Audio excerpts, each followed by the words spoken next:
오늘 우리에게 주시는 하나님의 말씀 보겠습니다. 요한복음 4장 13절부터 26절까지 보도록 하겠습니다. 요한복음 4장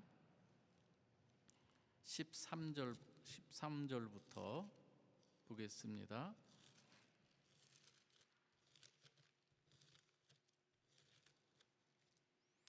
요한복음 4장 13절부터 우리 26절 말씀까지 보도록 하겠습니다.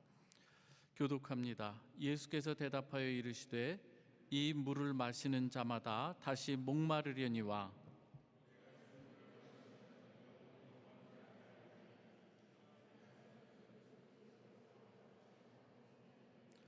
여자가 이르되 주여 그런 물을 내게 주사 목마르지도 않고 또 여기 물기르러 오지도 않게 하옵소서.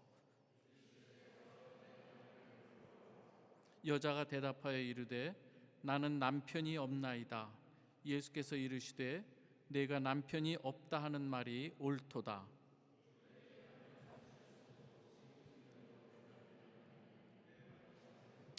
여자가 이르되 주여 내가 보니 선지자로소이다.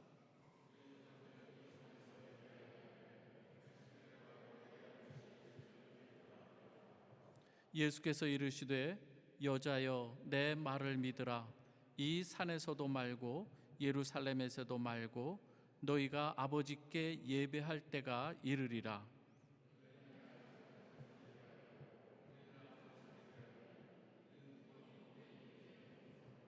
아버지께 참되게 예배하는 자들은 영과 진리로 예배할 때가 오나니 곧 이때라.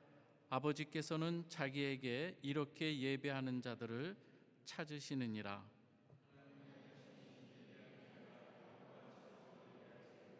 여자가 이르되 메시아 곧 그리스도라 하는 이가 오실 줄을 내가 아노니 그가 오시면 모든 것을 우리에게 알려 주시리이다.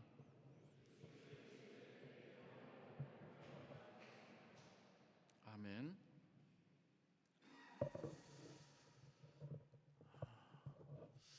여러분, 프라하의 봄 하면 여러분 무엇이 떠오르시는지요? 혹시 사람마다 좀 각기 다를 수 있을 것입니다. 어떤 사람들은 이 베드리시 스메타나의 기일인 5월 12일부터 이 나의 조국을 그 연주함으로 이 개막하게 되죠. 그리고 한 달간 연주하게 되는 이 국제적인 이 음악 페스티벌 프라하의 봄을 생각하는 사람도 있을 것입니다. 그런데 저는 1968년도 공산당 제1서기장이었던 이 두부체크가 인간의 얼굴을 한 사회주의라고 하는 그 내용을 표방으로 해서 자유화 운동을 시도했던 그 이 시기, 여러분 이제 5월이거든요. 이제 조금 있으면 6월 8일이 되는데 그때 일어났던 이 자유화 운동 그 시기를 프라하의 봄이라고 이렇게 부르기도 하죠. 결론은 어떻게 되는가 하면은 이 바르샤바 조약군, 그래서 이 소련 탱크에 의해서 무참하게도 짓밟히게 되는 것을 볼 수가 있습니다. 당시 공산주의의 이 체제는 주로 어떤 일들을 했는가 하면 이 역사를 좀 지우기도 하고 또 우리의 이 기억을 좀 통제하려고 했던 그 시도들, 왜곡하기도 하고 진실을 삭제하는 그러한 이 시대가 있었어요. 그래서 검열도 하고 또 모든 것을 때로는 폐지하기도 하는 그러한 이 시대였죠. 여러분, 이 기억을 잃어버리면 여러분 어떻습니까? 정체성을 우리는 상실하게 되게 되죠. 이 사건은 많은 이 체코인들에게 자유에 대한 이 갈망들, 그 모든 것들이 꺾여지는 이 시기에 그래서 좌절도 하고 망명하는 사람도 많이 있습니다. 제가 요즘 만나는 체코분 몇 분이 있었는데 대표적으로 한 분은 남자분인데요. 캐나다로 망명을 갔다가 다시 돌아오신 분이에요. 또 한 분은 여성분인데 다 7, 80대 되신 분들이에요. 부모님을 따라가기도 했고 또 그 당시에 나름대로 중간에 어려운 일들을 당하면서 망명을 가셨던 분들이 이제는 다시금 체코로 돌아오신 분들이 있어요. 근데 그분들하고 이 얘기하다가 보면 하나님에 대한 그리고 이 신앙에 대해서 너무나도 관심이 없는 그야말로 무신론자의 대표적인 이 전형의 모습을 그분들을 통해서 볼 수가 있어요.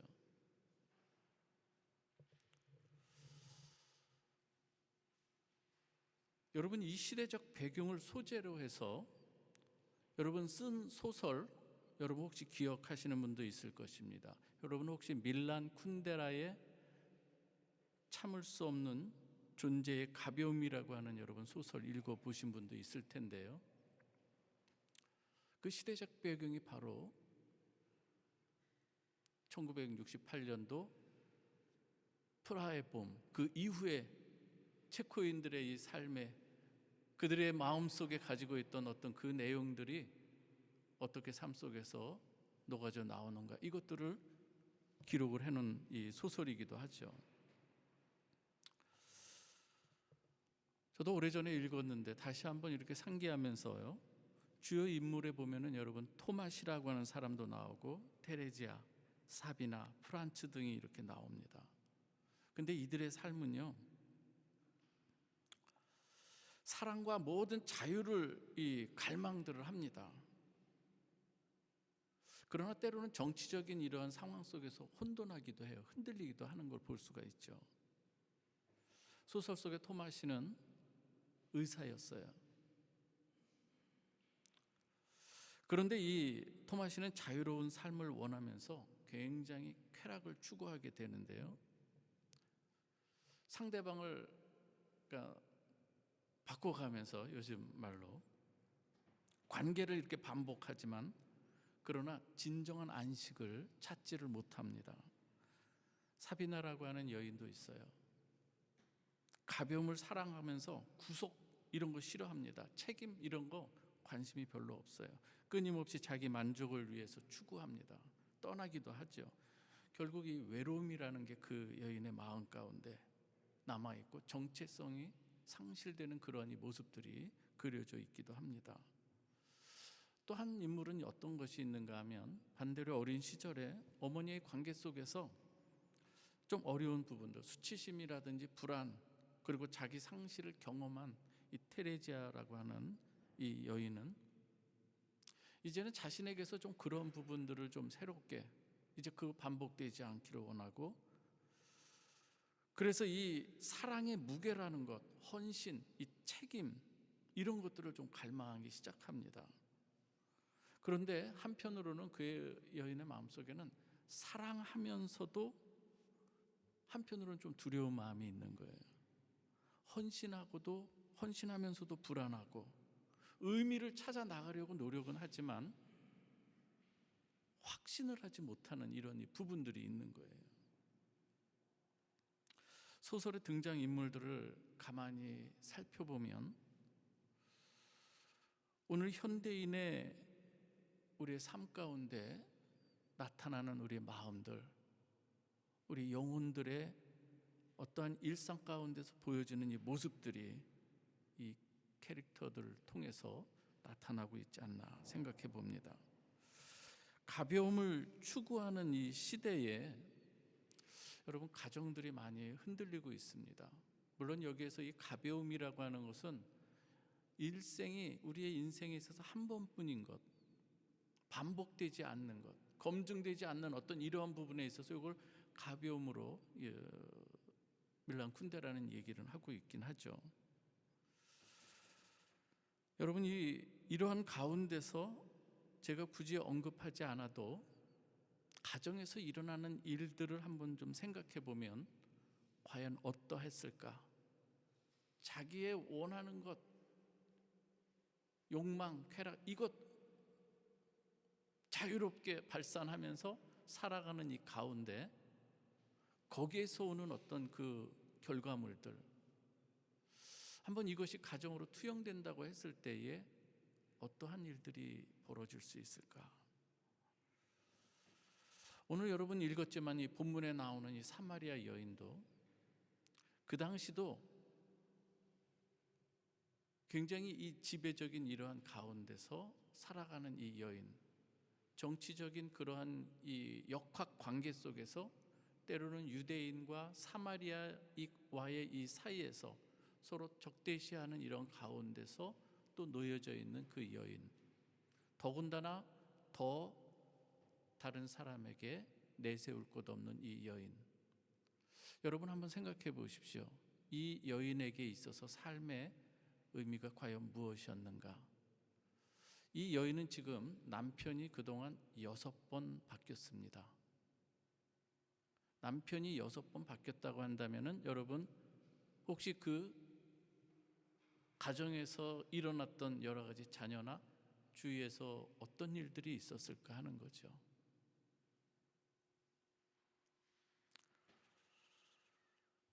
끊임없이 자기 무언가를 찾아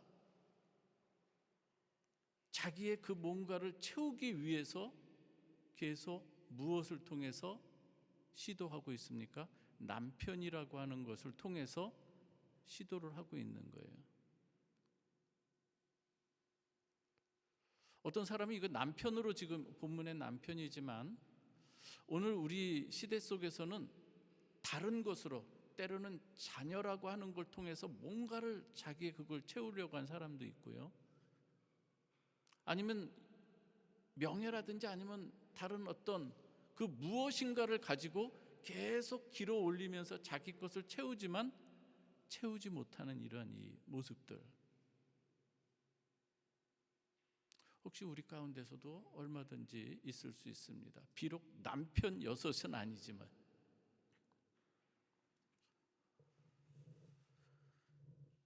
여러분, 오늘 제가 이 가정의 달을 맞이해서 제가 이 본문을 읽으면서 어떤 밀란 쿤다라의 그 소설 가운데 있었던 그 주인공들이 가졌던 그러한 그 시대상의 그 살아가는 모습들이나 이 여인의 모습이나 오늘 하나님 없이 살아가고 있는 이 사람들의 텅 빈 이 가슴들 다 닮아 있는 거 아닌가 하는 거예요. 오늘 본문에 등장하는 이 사마리아 여인과 주님의 대화 속에서는 우리가 그렇다면 새로운 아름다운 가정을 우리가 이루어가기 원하는 그 시작점은 그럼 어디서 찾을 수 있을까? 한번 우리 본문을 통해서 우리가 한번 들어보기 원하는 것입니다. 그 해답은 어디에 있는가? 요한복음 4장은요, 우리 주님께서 수가성 여인을 직접 만나기 위해서 의도적으로 지금 찾아오고 있는 이 상황인 거예요. 수가성 운물가로 사마리아 여인이 어떠한 여인인가를 다 아시면서 지금 굳이 만나기 위해서 찾아오시는, 도착하셔서 숨가쁘게 또 물을 찾은 그러한 이 대화로 시작해서 여인과 뭔가를 만나기 위해서 찾아오시는 우리 주님의 모습이거든요. 구약에서의 여러분 운물가 하면은 어떤 장소였습니까, 여러분? 구약에서 운물가는 신랑과 신부의 만나는 장소예요. 이삭과 리브가의 만남이 운물가였고요. 야곱과 라헬의 만남이 운물가인 거예요. 굳이 거기서 찾아오는 거, 신랑이 쭉 찾아와서 거기서 만나고, 모세와 시보라가 만나는 장소가 어디였어요? 운물가인 거예요. 이것은 나중에 참 신랑이신 예수 그리스도께서 신부된 우리 성도를 찾아오시는 그림인 거예요. 그걸 예표적으로 그림자로 보여주는 것이거든요. 오늘 사마리아 여인은 어찌 보면은 구약에서 신랑이 신부를 찾아오는 어떤 그림 가운데 그것이 구현되는 장소이기도 한 거예요. 신부가 어떤 거예요, 지금? 어떤 신부를 우리 주님께서 찾아오시는가 하는 거예요. 오늘 수가상 여인, 우리는 생각합니다. 어떻게 이렇게 살아갈 수가 있을까? 우리의 모습은요. 나름대로 이 여인은 남편이라고 하는 어떤 존재를 가지고, 모르겠습니다, 이 밀란 쿤데라가 말하는 단 한평생인데 좀 자기 원하는 것 위해서 그렇게 살아가는 어떤 모습일 수가 있지 않겠습니까? 그런데 거기에서 나오는 결과물이라고 하는 것. 오늘 이 여인을 우리 주님께서 굳이 찾아오세요.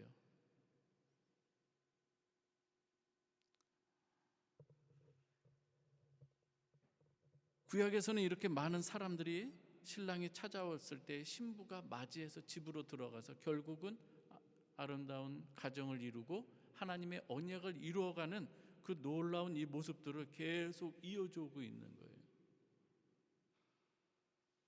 오늘 본문에서 그래서 수가성 운물가로 찾아오시는 우리 주님, 신랑을 신부로 맞이하는 그러한 이 모습으로 기본적으로 이게 깔려 있는 것이죠. 주님께서 어떻게 대화를 시작하십니까? 처음에 물을 좀 달라고 하시죠.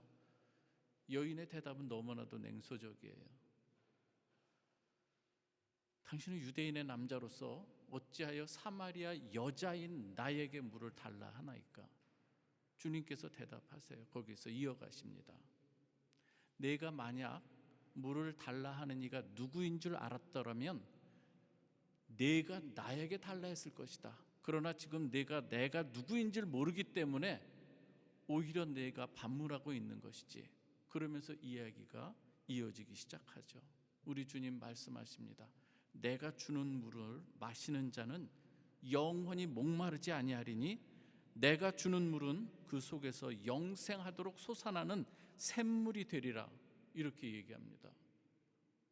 여자가 들어보니까 이게 아직 받아들여지진 않지만 정말 그런 것이 있다고 한다면 그거 있으면 나도 좀 얻기를 원한다는 이런 이야기를 하죠.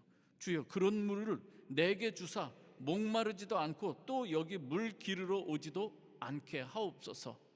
그러면서 야곱의 운물, 그동안 자랑했던 그 야곱의 운물과 주님이 주시고자 하는 운물이 대조가 되는 거예요. 야곱의 운물은 자기가 길어먹는 운물인데 지금 앞에 있는 유대인 남자가 나에게 얘기하는 것은 내 속에서 솟아나는 영생하도록, 주님께서 주시는 말씀은 영생하도록 솟아나는 샘물을 주겠다고 하는, 너무나도 비교할 수 없는 것을 주시겠다고 하는, 그것이 있다면 내게 달라는 것이죠.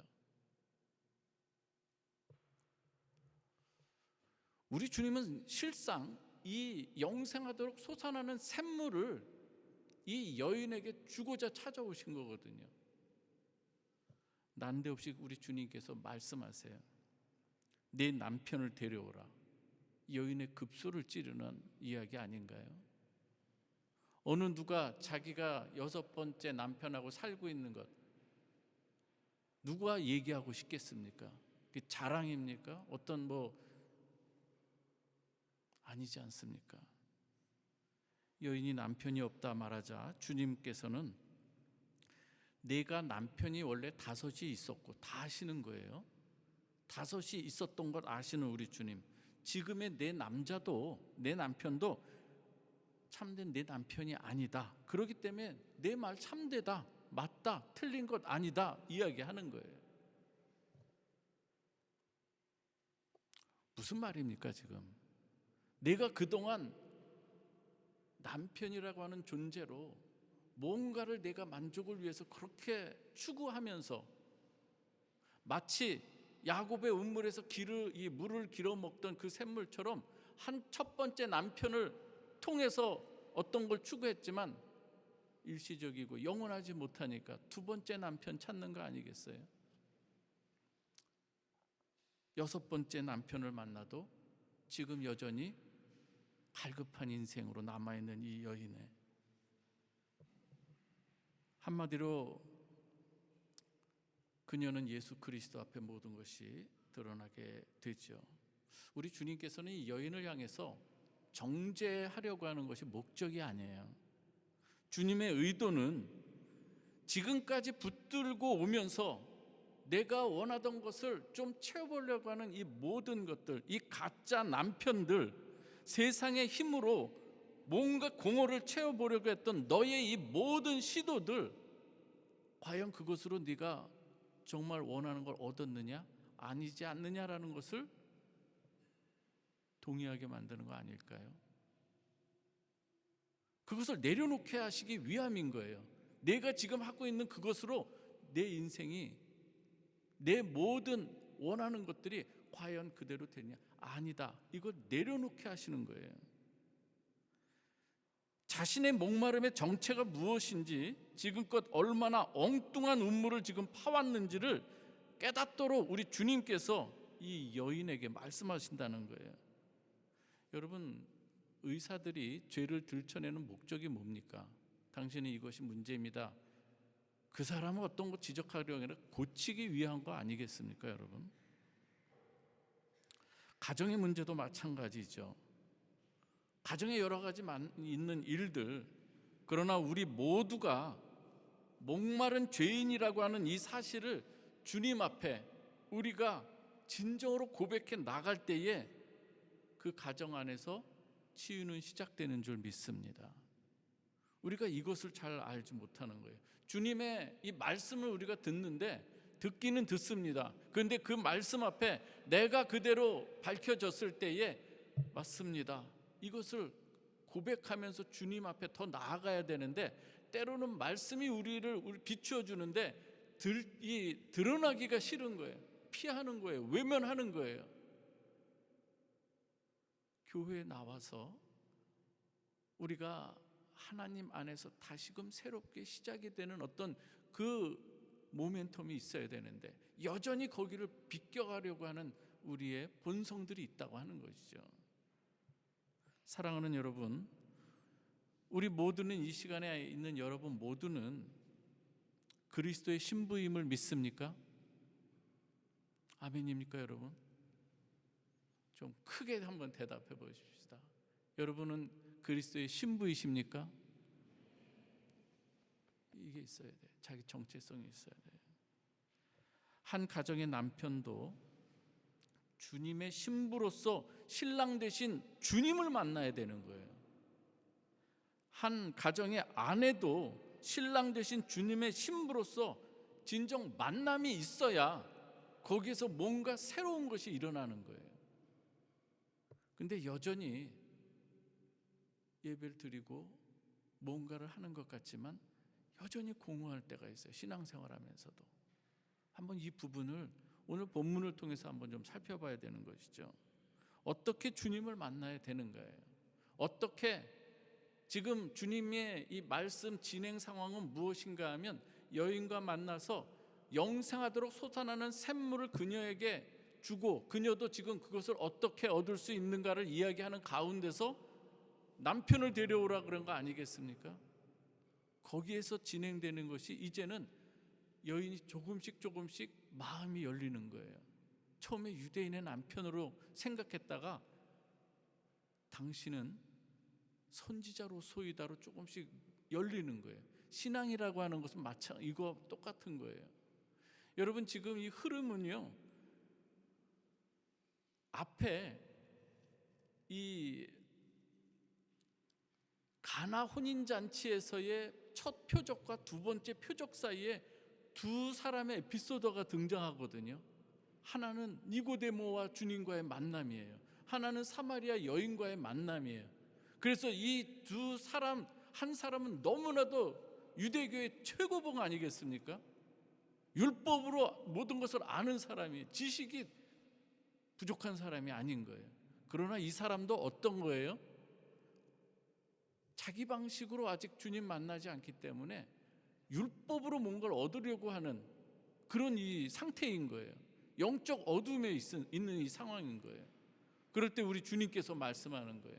거듭남이라는 것을 이야기하면서 바람이 어디서부터 오는지, 어디로 흘러가는지 모르지만 그 가운데 성령께서는 분명히 역사하신다는 거예요. 우리의 거듭남과 우리의 신앙의 성숙들은 어떻게 이루어지느냐? 내가 생각하는 것과, 여러분, 이 이성이라고 하는 것은요, 우리 머리에 있는 인간의 이성은 우리가 감지될 수 있는 것 그 너머 밖에는 우리가 인식하지 못하는 한계가 있을 수밖에 없는 거예요. 혹시 여기 철학하시는 분들도 있을까? 무지한 제가 함부로 말하긴 그런데 칸트의 순수 이성 비판이라고 하는 거지. 그래서 우리가 그런 거 아니겠습니까? 인식의 범위 밖에 있는 것은 잘 깨닫지 못하는 거예요. 그래서 우리에게 하나님께서 은혜로 초월하신 하나님께서 다가오셔야만 우리가 믿음이라고 하는 것으로 받아들일 수 있게 되는 거예요. 그것을 니고데모에게 얘기하는 거예요. 너 최고의 지성인이지, 그러나 내가 알고 있는 지식으로 되는 게 아니란다. 사마리아 여인은 어찌 보면은 가장 골짜기에 있는 여인이라고 할 수가 있어요. 이 여인도 얼마든지 우리 주님의 그 복음 안에서 어떻게 해요? 회복이 될 수 있음을, 구원받을 수 있음을, 6 남편을 만났던 이 여인, 그러나 너도 예수 만나면, 그 이야기를 하고 있는 거예요. 어떻게 만날 수 있을까요? 여인은 주님과 대화를 하면서 자신도 모르게 조금씩 마음이 열립니다. 심지어 자신의 모든 것을 아시는 주님을 경험하면서 주님 앞에 닫혀있던 그 마음도 열리고 영적인 눈도 조금씩 열리기 시작하는 거죠. 그러면서 신앙적인 그런 단계로 넘어가는 거예요. 우리 조상들은 이 산에서 예배하였는데 당신의 말은 예배할 곳이 예루살렘에 있다 하더이다. 그러면서 이야기하는 거예요. 여러분, 이 이야기를 하는 자체는 그동안 그녀의 그 모든 예배가 있었지만은 여전히 뭔가 부족한, 뭔가 채워지지 않는 그러한 이 모습들이었다는 것이죠. 기쁨을 누려보지 못하는 이러한 이 모습들. 그러자 우리 주님 말씀하시는 거예요. 여자여, 내 말을 믿으라. 이 산에서도 말고 예루살렘에서도 말고, 내가 지금 뭔가 유대 거기를 동경하고 있는데 예루살렘에서도 말고 너희가 아버지께 예배할 때가 이르리라. 너희는 알지 못하는 것을 예배하고 우리는 아는 것을 예배하노니 이는 구원이 유대인에게서 남이니라 하시면서 다음과 같은 말씀을 하세요. 같이 한번 이 부분 읽어보겠습니다. 요한복음 4장 23절에서 24절입니다. 같이 읽어봅니다. 시작.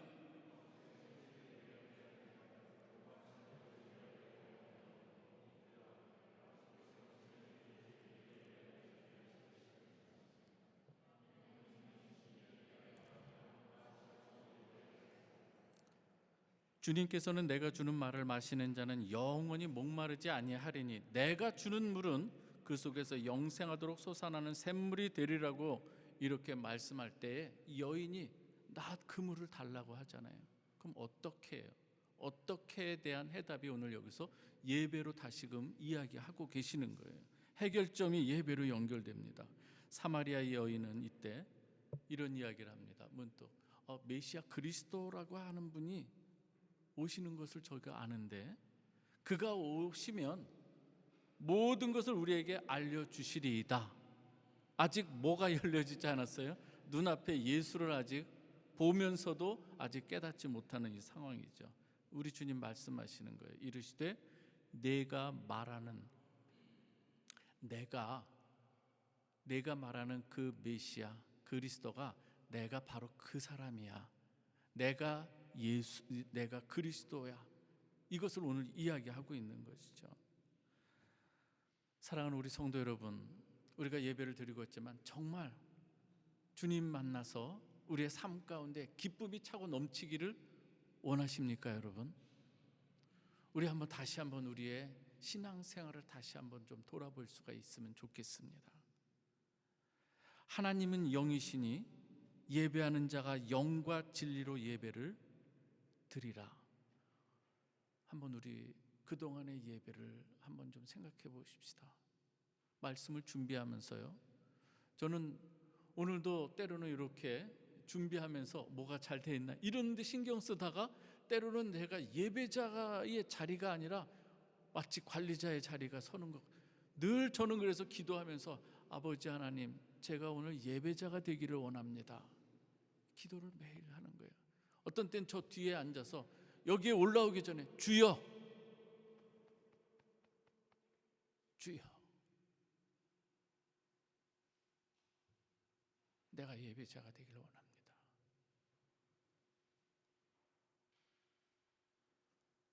사마리아의 여인에게 쏟아질 그 은혜는 여러분 어디서야겠습니까? 세상 어디서요? 오늘 우리가 주님과 어떻게 대화를 할 수 있겠습니까?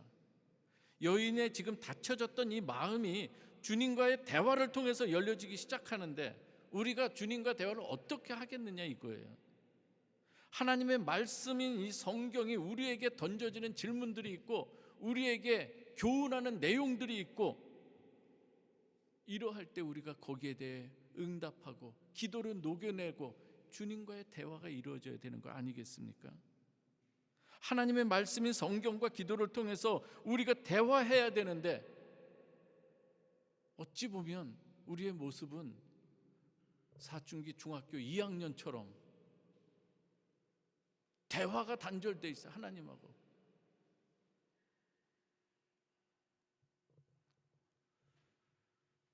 드디어 주님께서는 여인이 메시아를 기다림을 말하자 자신이 내가 말하는 그러하면서 소개를 합니다. 여인은 주님을 만난 기쁨이 차오르기 시작합니다. 가장 먼저 한 것이 물동이를 버려두는 것이죠. 그 의미는 뭔가 솟아난다는 거예요. 지금 뭔가 솟아나는 거예요. 여러분, 예레미야 2장 13절 한번 말씀을 볼까요? 여러분 신앙생활하면서 이 부분을 잘 이해하셨으면 좋겠어요. 같이 한번 읽어봅니다. 시작. 내 백성이 두 가지 악을 행하였나니 곧 그들이 생수의 근원되는 나를 버린 것과 스스로 웅덩이를 판 것인데 그것은 그물을 가두지 못할 터진 웅덩이니라. 때로는 우리가 스스로 물을 길어 놓으면서 가둬보려고 해요. 그러나 그게 터진 웅덩이인 줄 모르는 것이죠. 여인은 진정으로 예수를 만나게 되죠. 이전에 없었던 큰 기쁨이 마음에 가득 차기 시작합니다. 이전에 5 남편과 지금 이 현 남편인 6번째 남편을 통해서도 그토록 추구했던 이 모든 것, 다시 목마른 이러한 이 모습, 그런 샘물이었지만 이제는 예수를 만나자 영생하도록 솟아나는 샘물이 그 안에서 경험되는 것이죠. 여러분, 이 가정에서 가장 최소 단위가 이 사회에서도 마찬가지지만 부부 아니겠습니까? 부부예요. 사도 바울이 말합니다. 에베소서 5장 22절에서 24절. 그래서 이 부부 사이가 가장, 이 신랑과 신부, 남편과 아내가 굉장히 건강하게 하나님 말씀 앞에 서야 되는 것을 우리가 알아야 되는 것이죠. 바울은 말합니다. 먼저 아내들에게 말합니다. 아내들이여 자기 남편에게 복종하기를 주께 하듯 하라. 이는 남편이 아내의 머리 되며 그리스도께서 교회의 머리 된 것 같으니 그가 바로 몸의 구주시니라. 그러므로 교회가 그리스도에게 하듯 아내들도 범사에 자기 남편에게 복종할지니라. 이건 언제 이것을 알게 되는 거예요? 주님이 신랑인 것을 알게 됐을 때에 이것을 행할 수 있고 이해할 수 있고 또 순종할 수 있게 되는 것이죠. 5장 25절부터 보면 남편들에게 말합니다. 남편들아 아내 사랑하기를 그리스도께서 교회를 사랑하시고 그 교회를 위하여 자신을 주신 같이 하라.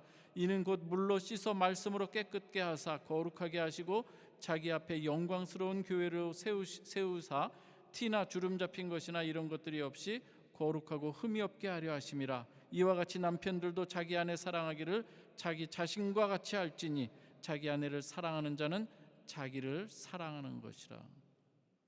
말씀을 이제 마무리하고자 합니다. 여러분, 요새 우스운 말로 이런 말 들어보셨죠? 정말 이 아내가 너무 힘든 거예요. 여러 가지 일이 너무 견디기 힘든 거예요. 그래서 이겨내는 방법이 뭐냐면 남편 사진을 꺼내보는 거예요. 남편 사진. 처음엔 저도 이 남편 사진을 꺼내본다 그래서 이 남편 덕에 나는 내가 그래도 여기까지 살아왔지.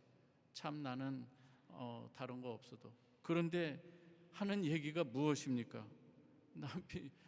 부인이 남편 사진 보내면서 내가 이것도 사람 만들었는데 이 세상에서 못할 일이 뭐가 있겠느냐예요. 그러면서 위로를 받고 새로운 힘을 얻는다. 너무나도 우픈 얘기 아니겠어요? 사실 여러분, 사랑하는 우리 부인 되시는 여러분들이요, 남편에게 잘 대해 주시길 바랍니다. 그리스도께 대하듯 하시기 바랍니다. 남편들 때로는 좀 안 됐어요. 때로는 뭔가 힘줘 말하는 것 같지만,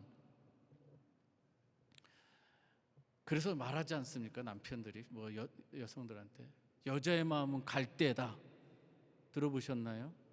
그럼 남자는 갈대 위에 앉은 잠자리 그거밖에 안 되는 거예요. 여자가 흔들면 거기에 따라 흔들릴 수밖에 없는 게 누구다? 아니신 분도 많은 것 같아요. 여러분, 현대 사회가 이렇게 관계가 가벼워지고 소비도 빨라지고 책임은 줄어들고 정체성 흔들리고 즉각적 만족을 추구하는 이 시대인데 SS 문화가 얼마나 빠른지 모르겠어요. 존재의 이 가벼움은 그래서 때로는 현대인의 영적 상태를 보여주는데요. 그러나 기억하시기 바랍니다. 성경은 어떻게 말씀하는가? 우리 인간 존재를 하나님의 형상이며 영원한 의미를 가진 존재라고 말합니다. 그래서 기독교 안에서는 책임, 사랑, 언약, 헌신을 져야 하는 이것을 단지 우리가 마치 율법의 짐 같은 무거움만으로 보는 것이 아니라 오히려 이것을 주 안에서 목적을 가지고 행함으로 인해서 우리 존재의 깊이를 더해가는 것으로 이야기를 하고 있는 거예요. 결혼의 신실함, 헌신, 이웃사랑, 공동체 책임, 때로는 무겁지만 동시에 주 안에서 은혜 받은 자들이 이런 모든 것을 행할 때에 우리 하나님께서는 그 순종하는 그 사람들을 너무나도 보석같이 하나님께서 빚어가신다는 이 사실을 믿으시기 바랍니다. 쉽지는 않습니다. 어떻게 해야 된다? 정말 우리가 참 예배자로 서서 하나님께서 공급하시는 이것이 우리 안에 채워져야 되는 거예요. 참된 예배자로서 영과 진리 안에서 예배드림으로써 솟아나는 이 샘물을 경험할 때에 그것이 억지로가 아니라 감사함으로 될 수 있게 된다고 하는 것이죠. 여러분, 부부가 신앙적으로 바로 서기를 주님의 이름으로 축복합니다. 남편이 흔들릴 때 아내가 신앙적으로 붙들어 주시고, 아내가 힘들 때 남편이 붙들어 줄 수 있어야 하는 것이죠. 프라베델 공동체 사랑하는 우리 성도 여러분, 가장 중요한 핵심, 참된 신랑이신 분은 누구시냐? 오늘 이젠 6번째가 아니에요. 이젠 여인에겐 7번째예요. 완전수 아니겠어요? 7번째로 오시는 예수 그리스도가 참된 우리의 신랑인 줄 믿으시기 바랍니다. 그분 만나야 되는 거예요. 아름다운 가정은 신랑이신 예수를 만남으로 시작되는 줄 믿습니다. 기도하겠습니다. 하나님 아버지, 감사합니다. 오늘 아버지 하나님, 저희에게 오늘 이 말씀 주셔서 아름다운 가정을 세워가는 데 있어서 그 시작점이 어디서부터 이루어지는지를 말씀해 주셨사오니 우리가 아멘으로 화답하며 우리가 참된 예배자로서 영과 진리 안에서 주시는 참된 이 기쁨과 샘솟는 듯한 이 주님 주시는 이 생수를 마시면서 승리케 하여 주옵소서. 예수 그리스도의 이름으로 기도하옵나이다. 아멘.